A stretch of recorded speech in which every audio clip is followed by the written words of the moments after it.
but it was not too much fun. Kuwa kijana wa kwanza katika boma unapewa majukumu mengi sana. Mimi I did everything. Nilifanya babysitting all my little brothers wote.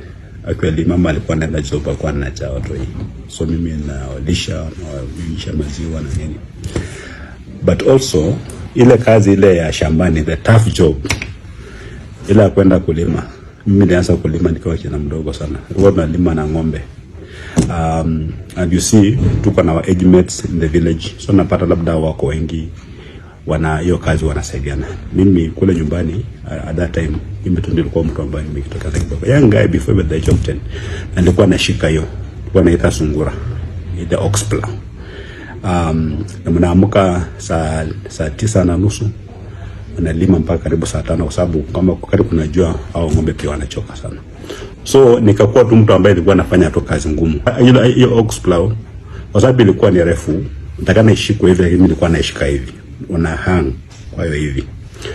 Alafu inafika mahali kama mshapanda mahindi mnaanza kupalilia, napata ni kama mna compete na neighbors. So napata mimi nilikuwa naamka asubuhi nafanya hiyo kazi, wakati mimi niko tu kwa shamba pekee. Shamba ilikuwa tu kubwa, niko tu kwa shamba pekee kwa napalilia. So mwanzoni unaona ni kama huna time ya kuwa na fun, labda unapalilia na wenzako labda wanacheza ball uko na nini, but hiyo nayo kanipatia work ethic na nikapenda tu kazi. Mimi hakuna kazi ambayo nakuniambia ati ni ngumu, ikuwe physical ikuwe nini, tunapambana tunayo. Na pia tu shule tu ile mambo ya competitive vijana pia nikakuwa tu mzuri shule, sikuwa mtu wa kurepeat maana darasa, nikasoma tu vizuri.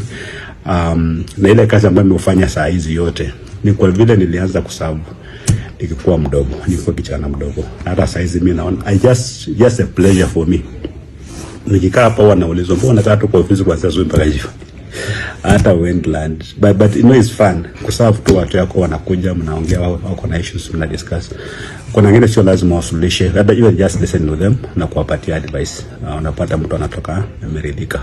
So mimi nafurahi kwa sababu umri ambao niko nao saa hizi, ile background ambayo nilipewa nikiwa kijana mdogo imenisaidia. Wanakuwa streetwise, unajua tu mambo tu, and nobody can really take advantage of you. Na mimi naendelea kushukuru Mwenyezi Mungu, na mimi nashukuru wa Kenya pia ambao nimefanyia kazi na wenzangu ambao tumefanya nao kazi.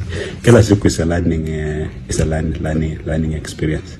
Na niko na hakika vile tunaendelea pia kule mbele kutakuwa na majukumu mengine ambayo tutafanya. As long as ina involve mimi kuserve Kenya mwingine, hiyo ndio furaha yangu.